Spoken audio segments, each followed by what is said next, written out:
Welcome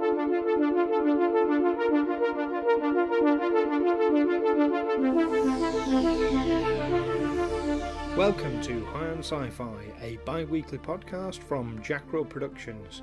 The following podcast may contain strong language or adult themes and as such may not be suitable for younger listeners. If you have any questions, comments, have a specific topic you'd like to hear our panel discuss, or would simply like a shout out, find us on Facebook by searching High on Sci-Fi. Special edition episode, Battle Royale. Star Trek versus Doctor Who. Recorded 16th of November 2017. Round one, fight! Hello and welcome to this a very special edition of High on Sci-Fi. Why is it a special edition? Because we're one short. Sadly, Helen cannot be with us this week, unexpectedly and last minute-y. So she should be very, very missed. What we're going to do is save our discussion on comedy sci-fis for the next one, and we're going to have a very special edition. So, with me today, he's got a pocket full of jelly babies and he's not afraid to use them. It's Shaun Oxenham. Hello, good afternoon, evening, whatever time it is for you. And sharpening my batleth, it's me, Stu Jackson. Now, I say sharpening my batleth because this, like I say, it's a very special edition, this. Shaun and I have agreed to go head-to-head in a Battle Royale. More about that to follow. But we're going to be deciding whether a certain thing is better than another certain thing. Yeah. Basically. But in the meantime, Shaun, so what have you been watching? We'd like to do a quick catch-up first. Well, I've just finished watching the second series of Stranger Things, which was a lot of fun to watch. Really enjoyed it. I don't think it was as good as the first series. And I certainly wouldn't recommend anybody watch the second one without watching the first. I mean, you could dip in and get the gist of what's going on. But really, you need to know the backstory. It was a really good series, and I shan't give any spoilers as to what happens throughout, but I was pleased to see it. I'm not saying it's groundbreaking, and I'm also not saying it's as good as the first. If you've not watched the first at all and you've started watching the second, go back and just watch the first. The first series on its own stands so well. It's really, as far as easygoing science fiction programs go, which virtually the whole family, I say the whole family can enjoy.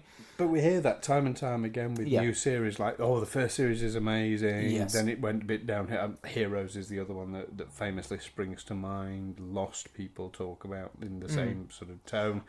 Is that because perhaps the first series is the groundbreaking one, it's the innovative one, and the second series, there's nothing new? To some extent, just to not correct you, but to straighten out the record on this one, I'm not saying the second series is bad at all. No. Absolutely, I'm not saying it's gone downhill, to use the phrase that you just used. It's really not. It keeps up the same level as the first series and closely resembles the first in a lot of ways. And there are some interesting things in there, definitely. It's just not as good as the first, and probably for that very reason that the first one was something fresh, something different. I wouldn't call it particularly groundbreaking, though, in terms of storytelling dynamic. There are a lot of tropes in there, and they play on old tropes. Right. They set things up to be a certain way and then go the opposite way about it, which is fun and interesting, but is by no means hugely innovative. But that's not me doing the program detriment. It's a very, very good program, and a very easy watch as well, and very addictive, I've got to say. The first series, when I first watched it, I was over in Bath in a hotel. My fiance had just finished watching the first series and said, "You must watch it." I thought, well, I'll watch one episode before I go to bed. Subsequently, I stayed up all night watching the rest. I never do that. I have a huge thing against binging on television programs or anything like that. And personally, I favour film anyway, for the very reason you can watch it as a self-contained entity. But on this occasion, I made a huge exception. I thought I must know what happens next. Let's just get through the whole thing. So did it in a marathon, if you like. I have subsequently gone back to it and watched it at a more patient, more controlled speed, if you like, which is how I would certainly recommend watching any sort of program at all, because I think there's a bit of a tendency presently to watch things or to binge on box sets and things like that, which I think is quite bad. Being able to pace yourself is good, because there's so much else out there to enjoy. If you're watching just one thing continually, you're depriving yourself of so much else. You're only hearing one person's or one company, if you like, voice on one particular idea, rather than being able to examine the entire spectrum, which is my usual argument as to why I favour films anyway. It feeds into our lack of patience, though, I think, as a species. I remember when I first got Netflix, nobody had warned me about binge watching or anything like that. And actually, for the first 4 weeks of having Netflix, I think I got about 3 hours sleep. In total, I was just binge watching one thing after another. It was terrible. I had a problem. I found it incredibly frustrating when we got Netflix. My fiance suggested we get it, and I thought, why not? Let's give it a go, at least for a little bit. But I thought it'd be really great, because it's this whole archive of great films that I've always been intending on seeing and never got around to see at all. So I thought, finally I can watch Eraserhead, because I love my David Lynch. But for some reason I've not seen Eraserhead. Don't ask me why. I can watch loads of old greats like Citizen Kane, which I hadn't got around to seeing, subsequently bought it on DVD, and all sorts of things like that. But then we got it, and the vast majority of the things that I had desired to watch were not on there. I found that hugely frustrating. I really did. Yes. I still do, to a large extent. Yes, the only thing that I found frustrating with Netflix was when I first got it, I'd heard this particular phrase, and I was randomly inviting friends round to Netflix and chill. Oh, I spent a year doing this. I think all my friends, and people would look at me strangely, because I've just invited this rugby playing bloke to Netflix and chill. And then how do you know what it means unless you know? Did he have a very disappointed look on his face then by the end of the evening? He had a very worried look. Well, no, he didn't. He turned me down. And you've not spoken since? Well, I've moved away. Probably because I had to. Sticking with Netflix, though, you've been watching something else, haven't you? Yes, yeah. You did challenge me when we did the first episode to watch Discovery, and I have watched the first 3 episodes, as you suggested. Yeah. Because I don't have any patience to watch the whole thing. I didn't want to binge again on yet another program, so watched the first 3 episodes. And I started watching part of the 4th. I suppose the fact that I didn't finish the episode should be some indication of my thoughts on that. You might have gotten distracted. Something might have, I don't know. There was definitely a shiny object in the room, and yes, like a jackdaw, off I flew. So you were not impressed then?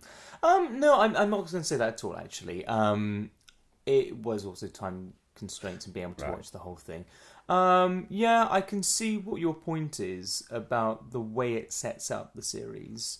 What I found incredibly frustrating, though, and I guess I understood this because you'd explained that those 3 episodes were essentially the backstory to the rest of the series, was a backstory inside the backstory.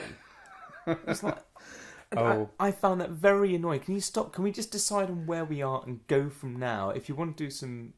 Because I think I said to you before that if you're going to, in one of our previous podcasts, if you're going to do a backstory, why not just do it in flashbacks? Well, as they're doing a backstory and flashbacks, I find that incredibly frustrating. I'm not saying it's bad, though. I can understand why they've explained it the way they have. I'm not sure that it entirely warrants it, I'll be honest. And I'm in 2 minds as to whether the way they've set it up is all that interesting. I'm treading on very sensitive ground here because I don't want to spoil any of it for anybody who hasn't got themselves into it and is thinking about doing so. I'm not entirely sure that it's warranted within the rest of the series, where it's going in terms of the backdrop, if you like, for the entire series, in which everything else plays out with that main thing behind. I want to say thing. I'm sure you can guess what I mean by that. That huge 3-episode backstory to how that thing came about to be the backdrop was a little bit convoluted, I thought. I thought, oh, hang on a second, this is really... And then how it leads on from setting up that backdrop into how the main character is in their situation was just a little lackluster. I thought, well, this doesn't really do it justice, and justice being the operative word in that situation. We don't want to give out any more. No, but there's definitely a manufactured element there, and I absolutely agree. Being fully up to date with it, I've got to say, you do get so many payoffs right up until the end. With the way in which they've done it, yes, it does feel a bit strained at times, but yeah. I think that the way they've gone about it is brave to some extent, because it does break away slightly, and I use the term advisedly. It does break away slightly from the usual Star Trek trope of setting up this is the ship, this is where they are, off they go into space, exploring strange new worlds. So it's good to have something, to be brave enough to do something different, but then again, I suppose they had to, because there's been so many Star Trek series now, like Enterprise, Voyager, etc., etc. You couldn't really just do the same thing again. And because of the way that series have developed, certainly in the last just over a decade, to reference a non sci-fi program that's really broken ground into how TV series are done now. The Wire, which I absolutely love still, and still never seen. This is what sets up. Once you watch The Wire, you'll understand exactly why television series are structured the way they are now. It's all owing to The Wire, which sets things up in a very novelistic way. Each episode is a different chapter. It has a nice conclusion to that chapter, but will continue on very, very well, and did it in a very good way as well. But that's they couldn't, after that development of narrative structure, if I can sound really pretentious, with a few minutes into to another podcast, and here we go down pretentious road again, Shaun. Thank you very much. But they couldn't really continue doing the older way of doing it, with that audience expectation and how used to that new structure people are. Well, just to clarify here, from what you're saying, like I say, I've not seen The Wire, so I'm going on your description there of this novelistic chapter by chapter. Each series is a book and each episode is a chapter. That's right, yeah. Although the series do follow on from each other, but yeah. Yes, but like, say, Lord of the Rings or the Harry Potter books, they each follow. Yeah, I can see the logic there. But that's not a new thing. I mean, I hate to say it, but isn't that how Doctor Who used to be back in the day? Yeah, in some senses, you're right, but you'd have to watch The Wire to understand. We're talking about hour-long episodes, which link on to the next almost directly. Okay. Rather than being like a short serials, as Doctor Who was, in half-an-hour episodes, in its golden age, to put it in inverted commas there, because I'm sure a lot of people will be listening and saying, "Oh, the golden age is the Russ T Davies era." I couldn't disagree more. There's an argument there. Oh, anyway, there's a huge argument there, which one day we will have. Well, what about yourself, though, Stu? What have you been watching? Because I did challenge you to go and watch the film Moon. You did, and you even put a copy of Moon in my hand. Yes. For me to watch, which I was very grateful for. So grateful. I'm afraid I haven't watched it yet, but I will. You charlatan. I will watch it, I promise. No, to be fair, I've not had a great deal of time. I've been watching... Well, Discovery. I am up to date. We've now hit the mid-season finale. Whoever came up with that idea was like an idiot. Let's just have a season. Anyway, but yeah, we've hit the mid-season finale. It's, I still say phenomenal series. Okay. Very groundbreaking. We've had two in the last episode. There were two. One moment was groundbreaking for Star Trek. It was a first, and it's not going to give any spoilers to say it was two men kissing. Okay. That's not. I mean, in today's society, we're in 2017 for God's sake. That in of itself is not a big thing. No. But it was the first time in Star Trek. Yeah. So that was a moment, if you like. I suppose they had to catch up with Doctor Who eventually. Well, yeah. Even though in Doctor Who, I would argue that was a bit shoehorned into it. But then let's not go into that. Well, that's no. And I'm not saying anything Not against yet. that being there. That's fine. It's just when it's a bit crammed in. Yeah. Well, I mean, to be fair, in Discovery, it wasn't in the least bit shoehorned. That's it was good. That's elegantly done. Then I expect. I haven't seen the episode, so I can't comment. No, but yeah, it was. I was very, very proud of that moment, shall we say? Proud to be a Trekkie at that moment. Good for you. And the other one, it deals with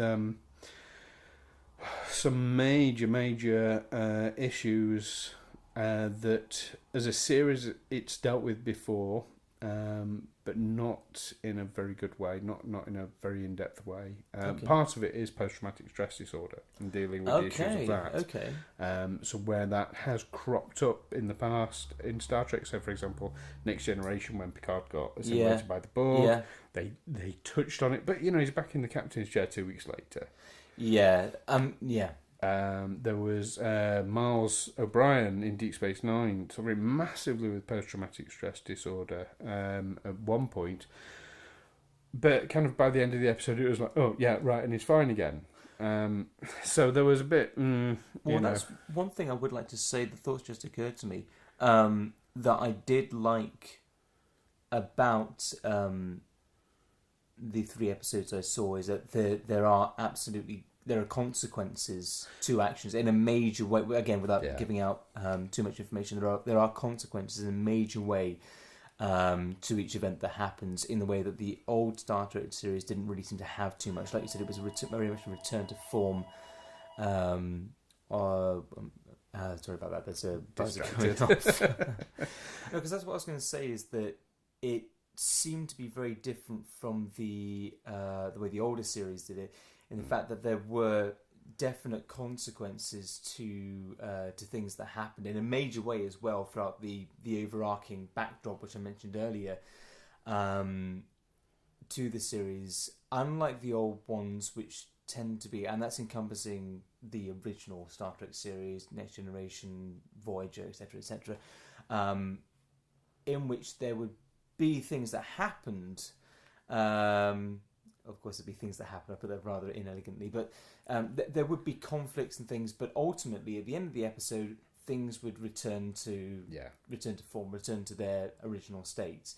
Almost like an episode of Frasier or something like that in some respects, particularly with Next Generation. But that's what I thought was so great about this one, is that it connects on with the narrative. So, defending, obviously speaking highly of Discovery, now this leads us nicely, that's a nice little segue into our big Battle Royale that's coming up. Oh, God. So, essentially, Shaun and I are about to have an argument for your entertainment and edification about which is better. And the obvious choice is between Star Trek or Doctor Who, which is the better science fiction series. But we thought we'd put a twist in. Instead of arguing for the series that we would usually side on, we're going to have to play devil's advocate and argue against the series that we so dearly love. So I will be arguing in favour of Doctor Who. Yes. No, you won't. You'll be arguing. Beg your pardon. You'll be in the red alert corner. Oh, crikey. I will be arguing against Doctor Who and for Star Trek. Yeah. And I'll be in the blue box corner in favour of Doctor Who. Yes, well, I like my puns. I know. You're a funny man. Yes. So there we are. So essentially, it is which is the better one. Oh, that was Shaun cracking his knuckles there. I was gearing up ready for the battle. Stomachs around the country have just turned. Sorry. Not for the first time either. So why? So first volley. Then I'll let you make the first move. Why is fundamentally Star Trek better than Doctor Who? Quite simple. It's more consistent. Ooh. It isn't full of loose ends, constant hypocrisies, and contradictions. I mean, Doctor Who's full of these things like he's not able to once he's landed somewhere, he's become a part of events and can't cross his own timeline, yet does so later on. This is the problem with having something which is based on the dynamic of time travel. Now, once you've opened up that, it sounds good in theory, and then you open up a whole can of worms that contradict itself, and the contradictions can't happen in reality. That's why it doesn't stand up very well as a narrative structure. Whereas Star Trek, although there have been elements of time travel here and there in really, really small ways, are they that small? Much smaller than a program which depends on it as its core, a core of the program. Yeah, absolutely. In fact, Star Trek steers away from typical time travel cliches, should we say? If I want to sound really pretentious there, as I usually do anyway. No, it's much more structured in that respect, and it keeps to a certain set of rules. Yes, it means that for the most part, at the end of an episode, we will see a return to the initial setup, but that's a much safer way of creating a narrative that an audience is going to come back to. Okay, I mean, I've got to, I feel, counter this point here, because there are many examples where Star Trek did conflict its own timeline, its own canon. Most famously, I mean, with the recent movies. Now, fans will talk about the original universe and the Abrams universe absolutely. As a completely separate. So, I mean, the fundamental point of the first Abrams movie, Jar Jar Abrams, obviously directing. Sorry, I had to get that one in there. Was that actually the timeline has been rewritten? Yeah. And things did take place differently to how. So can you really say it's that consistent? Yes, I can. Because for that very reason, in fact. Because it bothers to go back and say, this is now a different timeline. And it's not in any way saying that time travel is in any way easy at all, which for Doctor Who becomes a bit of a hindrance more than a help.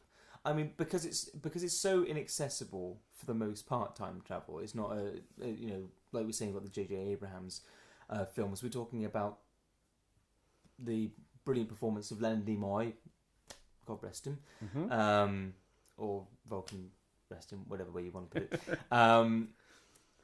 Having to go back in not a particularly easy way at all. For Doctor Who, it could be such an easy get out, and in all rights, narratively speaking, should be. You've got this device that allows you to do anything at all, and yet for some convoluted reason, and it is convoluted, you can't use it. It goes right. Star Trek goes back and rewrites timelines, but it bothers to explain how that's happening. Whereas in Doctor Who, it's like wave your magic wand or your screwdriver. I forget what it's called. This thing, and everything's all fixed. Oh, it's okay. I fixed the timelines with my magic wand thing. Oh, come on. Okay, so to be fair with Doctor Who here, there are some very definite rules as to when he can and can't cross his own timeline, when he can and can't go to certain places. Yeah, when it's convenient for him, that's it. No, it's all about causality, and this has been made absolutely clear. Now, okay, in the older episodes, the same was with Star Trek, it was less sophisticated, the writing was less sophisticated, less based in real science. But as time's evolved, the show's evolved, the writing's evolved. So now, I mean, he does make it absolutely clear. It's all about causality and not causing a paradox. So, for example, you go back to the episode, spoiler alert for anyone who's not up to date with Doctor Who, but this is from a couple of years ago, so that's your own fault. So when Danny Pink dies, and Clara goes to basically blackmail the Doctor into bringing him back to life, and he makes it very clear. He said, "I can't do it," and she's like, "Don't you say no to me?" And she's like throwing a strop. Never did like Clara anyway. But he says no, because the moment we go back to save him, he'll be alive and won't have caused you to have come and asked me to save him.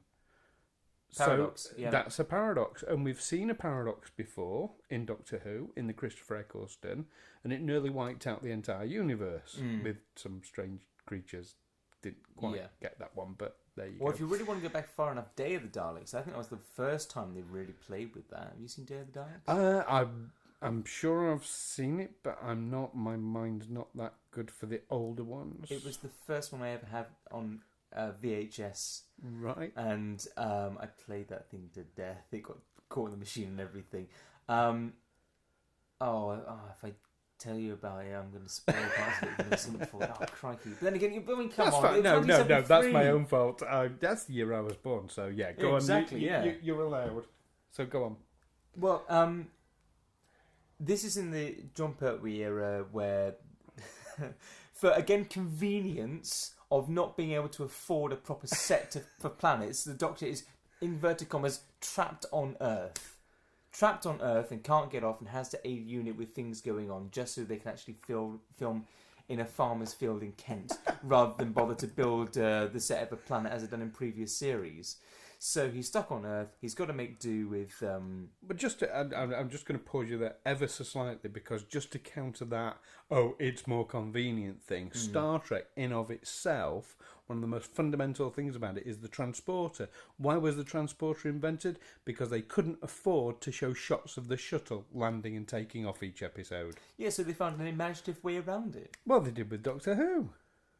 Oh, he's trapped on... Why Earth? He's got nothing to do with because he's got a real affinity. Now, the Doctor has always had a real affinity and a real connection with Earth. So if he's going to be trapped somewhere, and if I'm right, he was banished there by the Time Lords. By the Time Lords. So they're going to banish him. So they're going to banish him somewhere where he's got a connection. I mean, they weren't like trying to really hurt him badly. You know, he wasn't. Well, why did they wipe Zoe and Jamie's memories then, if they weren't trying to do any damage? Because that was easier for them. Oh, that was a kindness to them. No, that was a kindness to them. And I'll give you a more recent example with Donna. They weren't in any particular danger, though. Zoe and Jamie had travelled with the Doctor for a very long time. And at the end of the War Games, they were saying, the Time Lord said, right, we've noticed you like Earth. We're going to banish you to Earth and we're going to wipe their memories. With the Donna thing, incidentally, I did not like Donna as a character.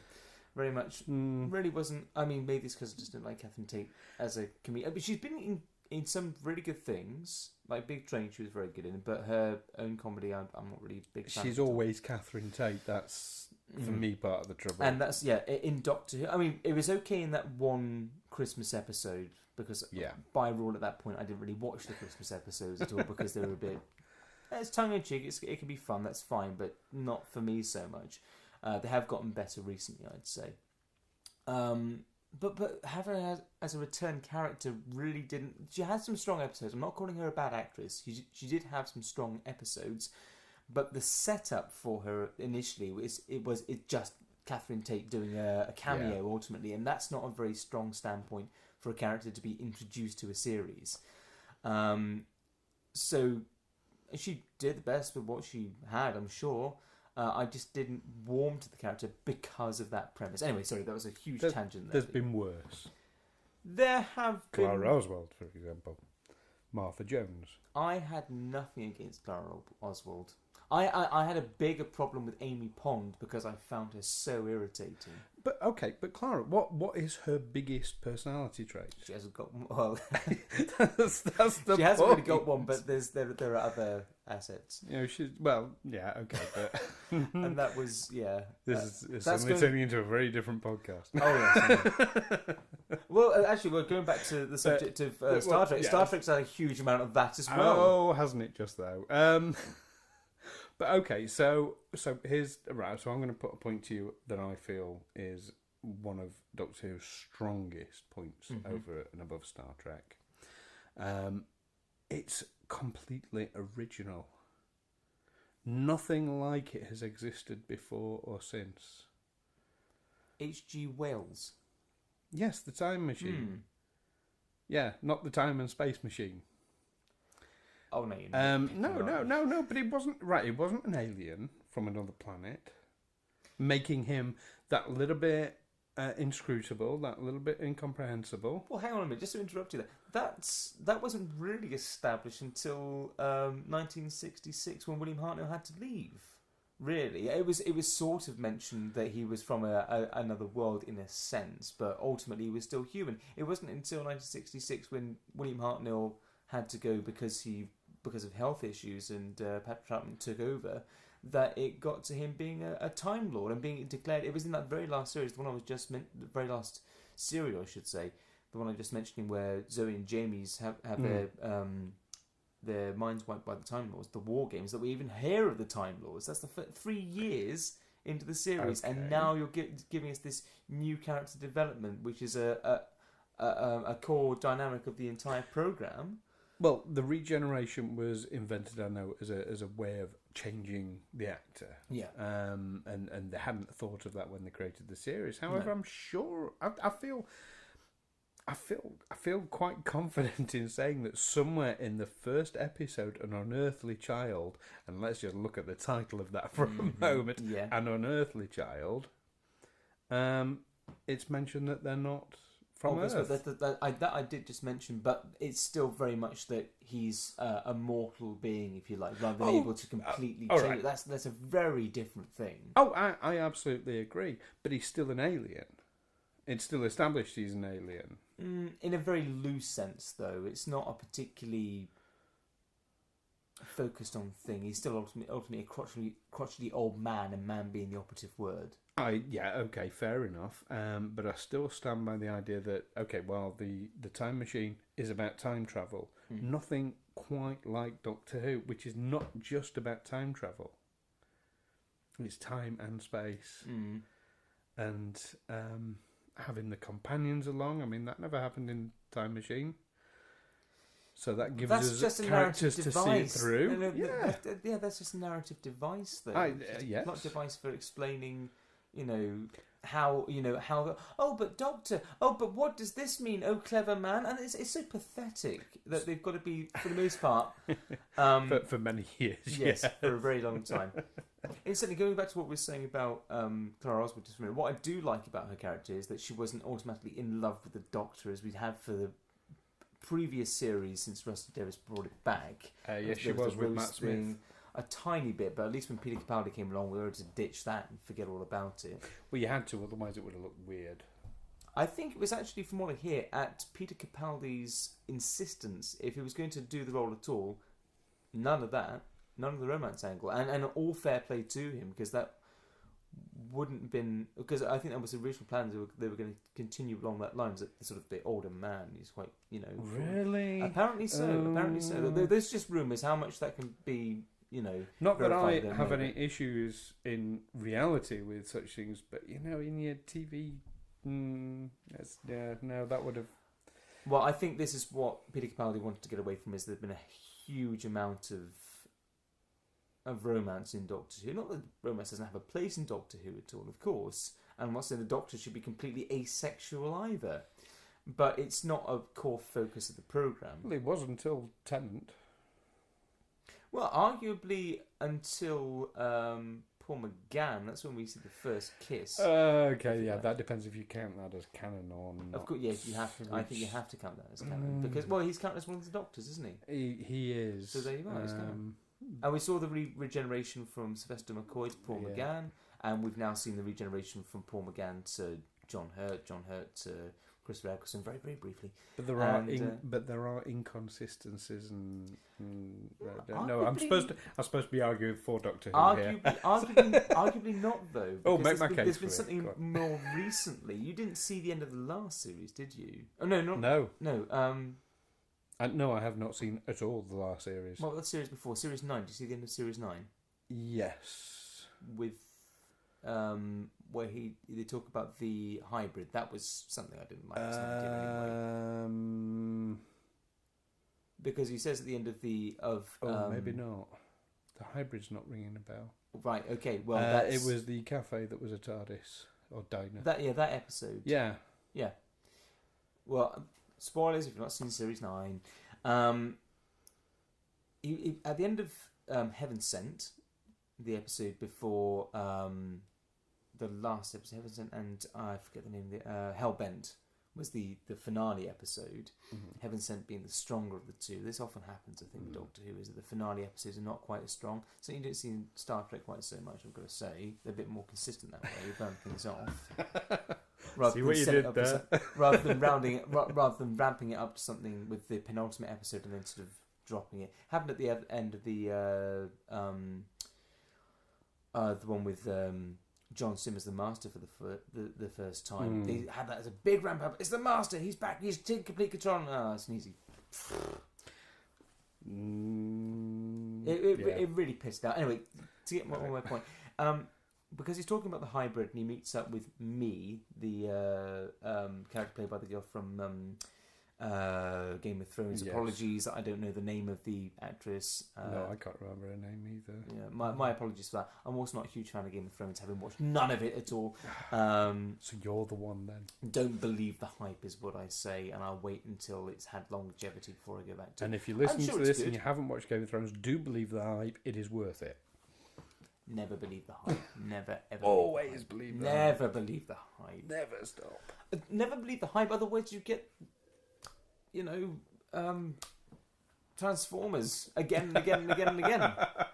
Okay. But just to back to my point, I'm sorry, big tangent here.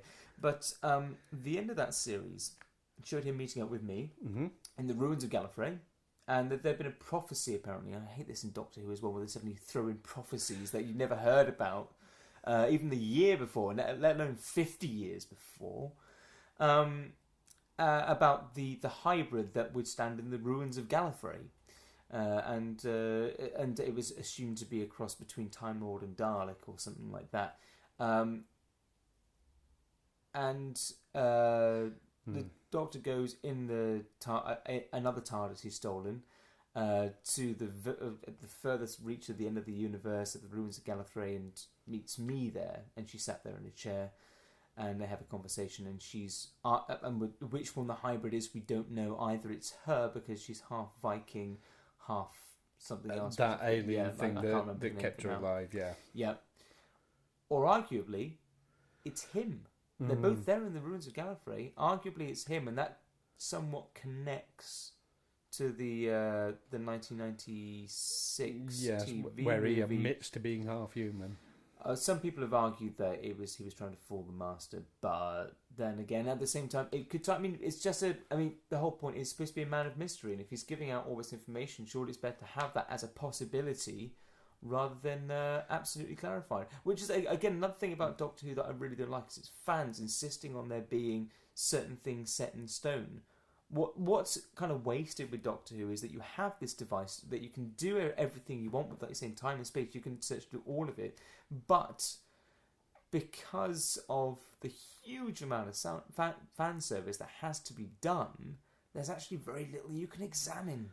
Well, that's absolutely not the case, because over the years you have had completely different Doctors. You've had completely different ways that the series has been written, so and that's one of its absolute strengths, is you can totally and utterly regenerate him, pun intended, a series by changing the Doctor out. We've seen it. So the Matt Smith years were completely different to the David Tennant years.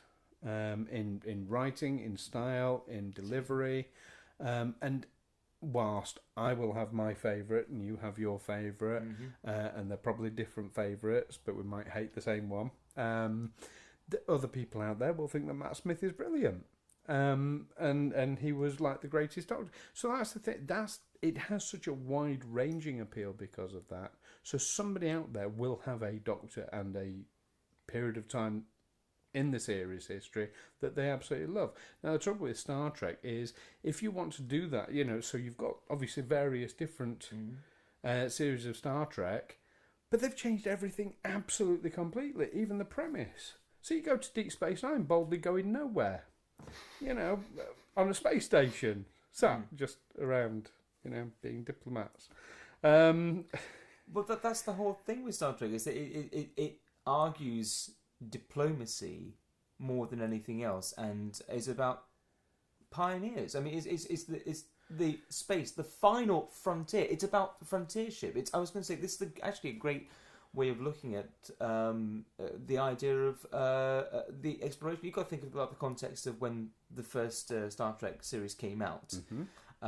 Was during the space race with Russia, and it's a new and exciting way of looking at the world. It's actually a story about hope a lot more. Doctor Who is not a huge amount about hope. It's about somebody who clearly is not particularly happy in any way at all. Here's a miserable man who elects himself as the authority on things and goes around telling people what they should be doing. Well, yeah, but at the same time, such depth of character, because he's also carrying the weight of the world on his shoulders, almost literally. Nobody asked him to.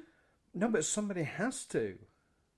Somebody has to pick up the check in the restaurant. And why him on his own exactly? Because if not him, then who?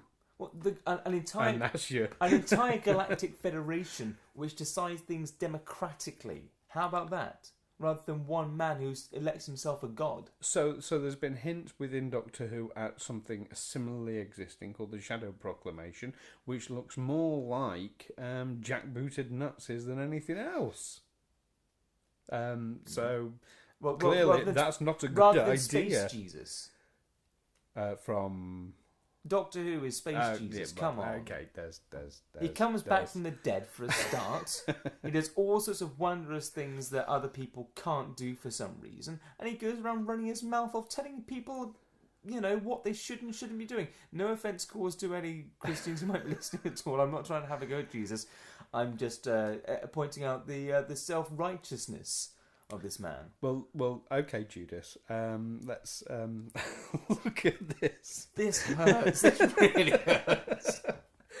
There was, to be fair, a silly moment in what I think is one of Doctor Who's greatest episodes, where he links into the Archangel network and the clues in the title, and he does become a bit, floaty and glowy. And... Oh my! And he even puts his arms out in the form of a crucifix, which it really didn't. The one thing I have liked about Doctor Who for the most part is that there has at least been not as much as Star Trek, but there has been a scientific angle for the most point to explain certain things. This had no explanation whatsoever.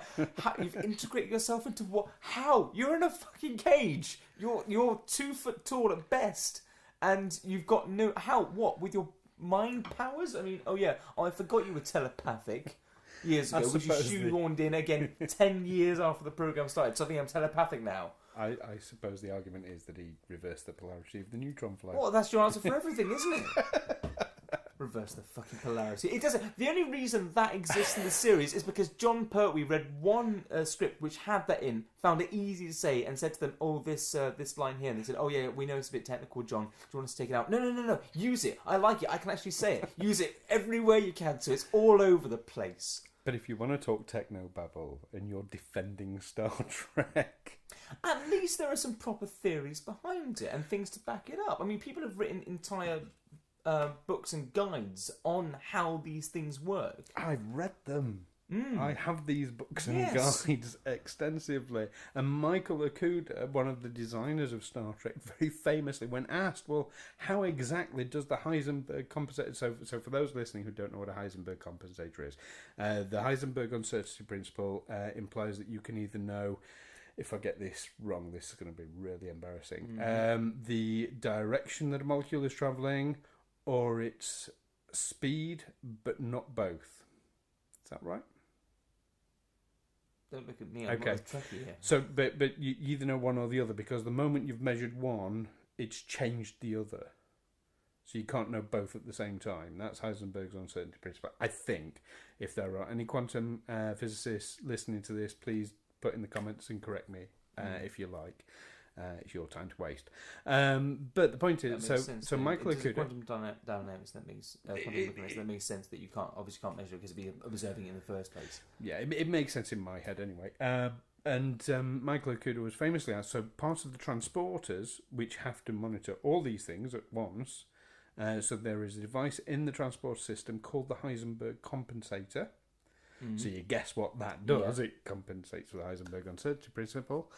And Michael Okuda was asked, well, how does the Heisenberg compensator work? And he said, very well, thank you. So you can't say that it's based on real science. Dilithium crystals don't really exist. Subspace doesn't really exist. Well, that's hang on. This is a tiny bit of artistic license we're talking about here. And at least they bothered to look into some of the real principles and incorporate something. Yes, it might only have been an egg box with the words Heisenberg compensator written on, but at least they bothered to put it there. Doctor Who, I mean, come on, you've got a time machine that goes through space and it's a box that dematerializes and appears somewhere else. What? Come on. But that's no more or less... unbelievable than travelling faster than light. Complete silence. But is it though? I mean, because again, according to Einstein, it's impossible to travel faster than light. Yes, but at least it doesn't go into the realms of complete bonkers fantasy of things that are never going to happen in a million years. I mean, like transporters. Well, that's again a little bit of artistic license there. But because, like you said, budget constraints, so they had to beam down rather than use aliens mating. Well, that's just biology and done for purposes of research rather than anything else. Watching weird green ladies dancing at William Shatner. I remember reading a treatise that somebody wrote once on the aliens of Star Trek, and they said the idea of two, like a human and an alien, being able to mate, you're more likely to be able to mate with a daffodil because at least you're from the same planet. Yeah, you know? Although maybe that's where Triffids came from. But you've got to look at that's a possibility. But at the same time, with what we're actually talking about with these things, as all good science fiction is an allegory for real life. I mean, and that interspecies crossing over is a look at how we cope as a species ourselves as human beings, and how we integrate from different regions and different countries. I mean, we're just one fucking species, and we can't seem to do that. And this is explaining how different species, again, artistic license, how to go about solving those issues. Doctor Who doesn't do that at all, doesn't even touch on that. It keeps everybody segregated. Oh, that's an interesting... But, on that point, I think you've made a very, very strong, very eloquent case there. And it hurt each time as well. Now, one thing I would like to say, I mean, what I do find, and this is a genuine argument now rather than just playing devil's advocate, what I think is quite interesting about Star Trek, and going back to, in some ways, what I was saying before, and a point I didn't entirely make, because I realised it was going to do detriment to my argument, was that it because of the era the original series was made, you can see a lot as an inadvertent sort of comment on the American attitude and frontierism. and subsequently. I hate to phrase it in this way because it's not entirely accurate, but it's almost like sort of America going out into space and fighting the space communists. We're gonna get them. It's a huge amount of. Absolutely. It's a huge amount of a comment on Americans' foreign policy. I mean, there's a huge amount in Star Trek you look at it and say this is disturbing because this is going to planets, arguably other countries, and all very well saying we come in peace. But ultimately doing the most horrendous things with... I mean, I was talking about Doctor Who being self-righteous. I mean, this Galactic Federation, what is it if it's not an empire, for crying out loud? There is a really strong argument, and I'm saying this as a Trekkie again now. But yeah, the Federation basically is similar. Now, that is actually touched on in Deep Space Nine. But yeah, I mean, going back to what you were saying just now about the original series, you had a Japanese guy and a Russian guy on the bridge, but it was basically an American ship. Absolutely. So it was almost like the Americans had assimilated. Exactly, in much the way that they kind of have culturally, at least anyway, and how our modern economic sort of setups. But there's a beautiful... laissez-faire capitalism has taken over virtually all of the world in terms of the market theory that's widely accepted, despite the obvious problems that we've been experiencing for nearly a decade now, which haven't properly been solved. But it's almost a sort of forecast of what's to come. If you look at it in that respect, it can be extremely worrying. And also, if you look at the things that have come after Star Trek, I mean, obviously this in the 60s. We're talking about Vietnam to some extent. We're talking about more recently things like the invasion of Iraq and Afghanistan as well. There's a huge amount of it being a very telling reflection on the American attitude, if you like. And that's not an anti-American sentiment. I'm not trying to be rude to individual Americans. It's more about the country's... governance, if you like, and its encouragement of it being an absolute right, which is a really dangerous attitude to go around with, and that in space is frightening.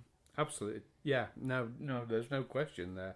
I mean, I often wonder if Trump goes around thinking he's wearing a gold shirt and sees himself as William Shatner, who is Canadian, which is quite ironic. But you jest, but it's not a million miles no, away. I really wouldn't be surprised at all. But there was, I mean, but in Star Trek's defence, in that way, it was of its time very progressive by having a Russian on the bridge, by having a Japanese guy on the bridge, by having a woman on the bridge. But that's really turning... It was progressive, at least.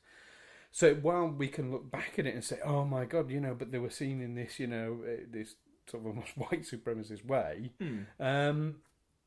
actually at the time, it was shocking that those characters were in those positions of power. Perhaps, but I mean, the irony with that is it's seen as being more sort of diverse and accepting, in inverted commas, of other people, but it's accepting under our terms. I say our terms being the Galactic Federation's terms. So long as you, and much like the US's attitude towards other countries, will accept you so long as it's on our terms only and you fit into our way of doing things. You can have your religion and things like that, perhaps, but in a very mild way. The way you actually live and execute things and your principles of economics and things like that, you have to follow our rigid way of doing it. Otherwise, you're an enemy. I mean, how many times in Star Trek do they go to a planet, they say, we come in peace, and people get hostile and they say, sorry, and back off and go away and leave them alone? There's a beautiful bit in The Undiscovered Country, the movie, where they're talking about organising a peace conference, and one of the Federation delegation with dealing with the Klingons says something about, we believe in inalienable human rights, and the Klingon chancellor says, I mean, I'm paraphrasing, but she says basically like, do you hear yourself? Like, this is the problem, inalienable human rights. They're not. They're aliens and not human. And there's another a real beautiful moment in Deep Space Nine where Quark and Garak are talking at a bar, and the station's just about to get attacked, and everyone's rushing around, sort of. So you got a tailor and a bartender sort of chatting away over the bar. Neither of them, both of them, are as far from having what is perceived to be human values as possible. I mean, they're nothing alike with each other as well, but they have very, very different moral values to humans. The bartender, Quark, he gets Garak to try a root beer. And Garak absolutely hates it. Oh my god, he's horrible. He says, he's so bubbly and sweet and nice, isn't it? And he's just like the Federation. Yeah. And the trouble is, the more you drink it, the more you like it. And there's a real sort of they're quite insidious, aren't they? Yeah. And so to actually recognise, actually, the Federation assimilates. Yeah, I'm going to say that it wasn't in the original series. No. I mean, Next Generation, there was a huge amount of that, and I feel that I'm not having to go at Next Generation because I quite like it, but there was a huge amount of the bar scenes, if you like. There's lots of bar scenes in Next Generation. It's almost like an episode of Sci-Fi. Well, it was Riker's pickup joint. So, absolutely. There's a huge amount of, look how culturally diverse we are. All these different creatures. Can't we be like this in real life? Well, what you're actually doing, I mean, you're saying you're so accepting of all these different things, and it's almost been written as a way of identifying with other people, but identifying with other people of different creeds and colours, etc. And seeing how we're similar and how we're how they're not so different from us. Firstly, it's a really patronising tone, and secondly, it's not really meeting them halfway and acknowledging the elements that are different and accepting the differences. Really, it's really very, very superficial and says, yes, they may have a funny forehead or an extra arm or something, but ultimately they are still. I should be doing an American accent, really. But ultimately, at heart, they're exactly ultimately, the heart, they're still the same as us. Well, no, it doesn't really look at people with different values so much at that level. It's accepted into the Federation so long as you just act the same way. You might look completely different, but yeah, I found that a little bit disturbing. That's probably why I never really warmed to Star Trek all that much. I can, like I said, watch it very easily. But that's why I warmed up to Doctor Who more, despite everything I've done.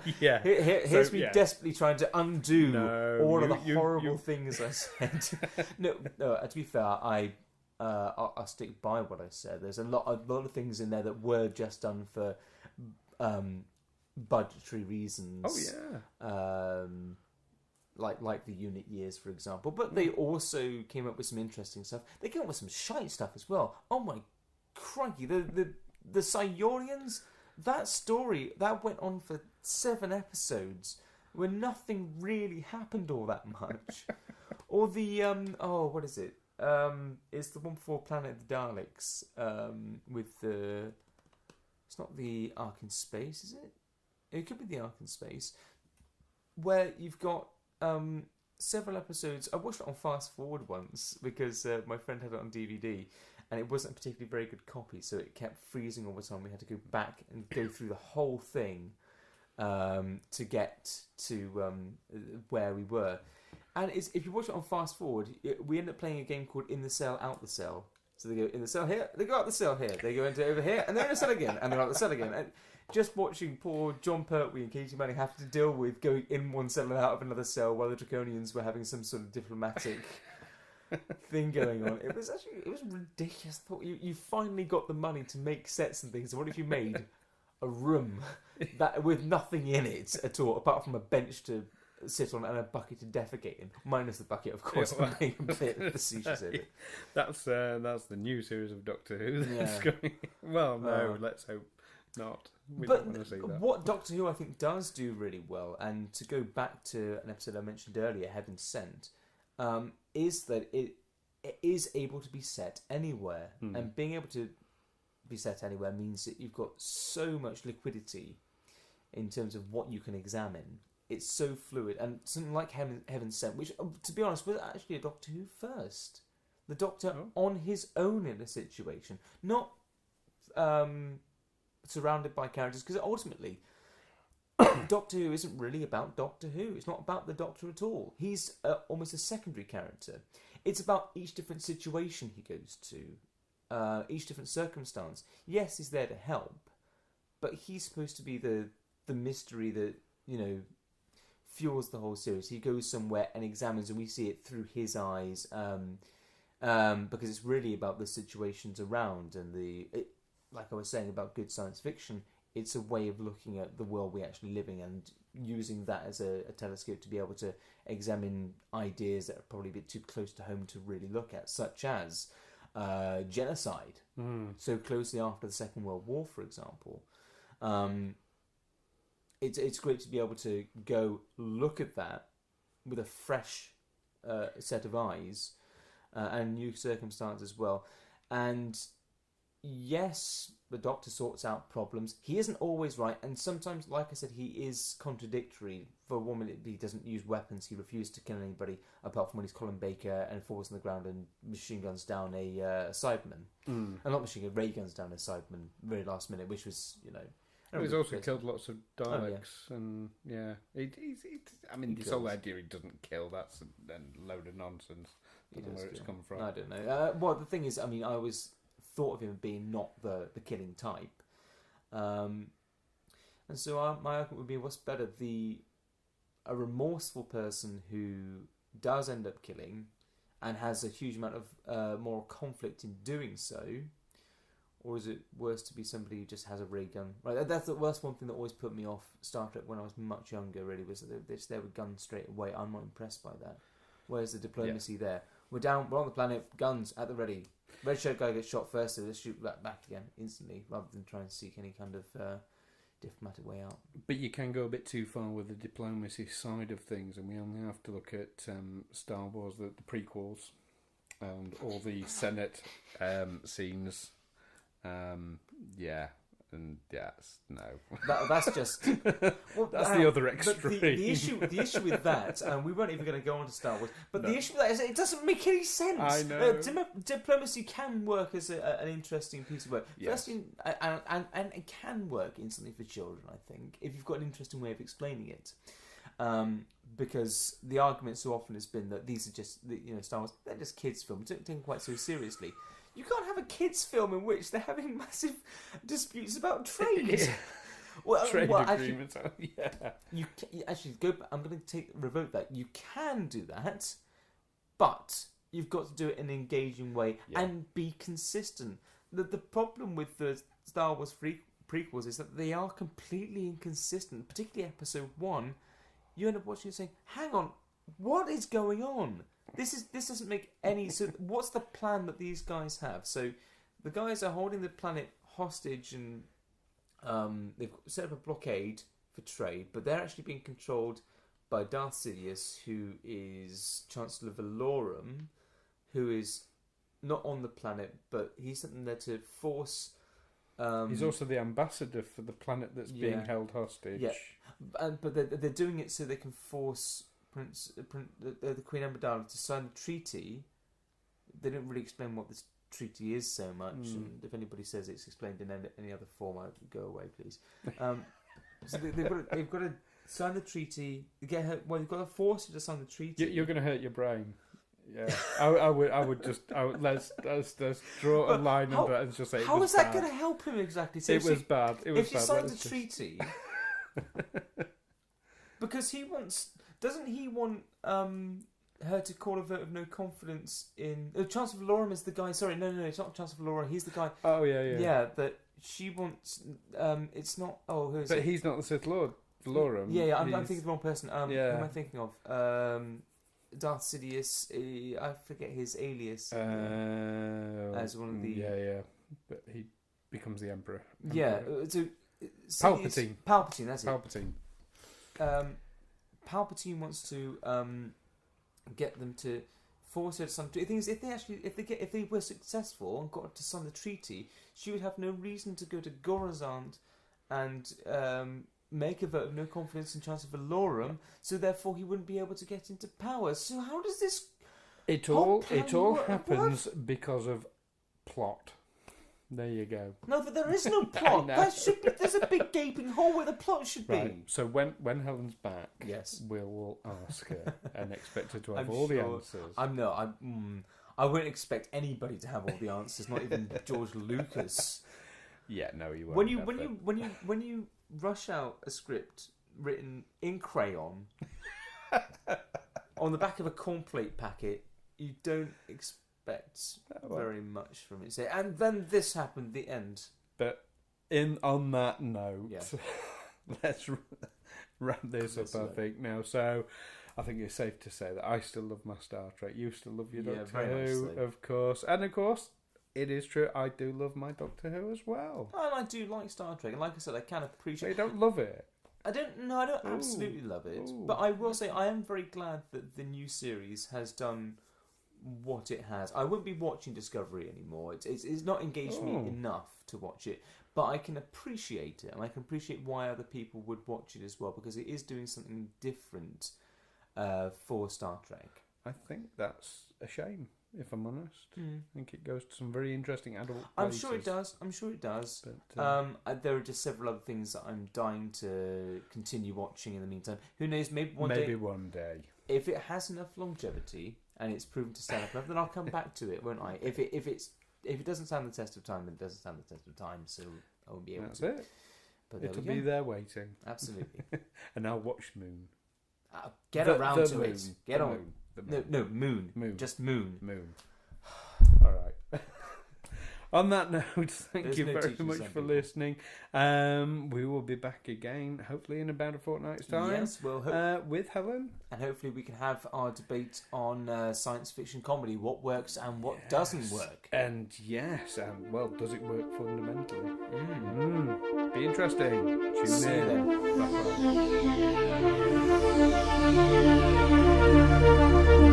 Bye-bye.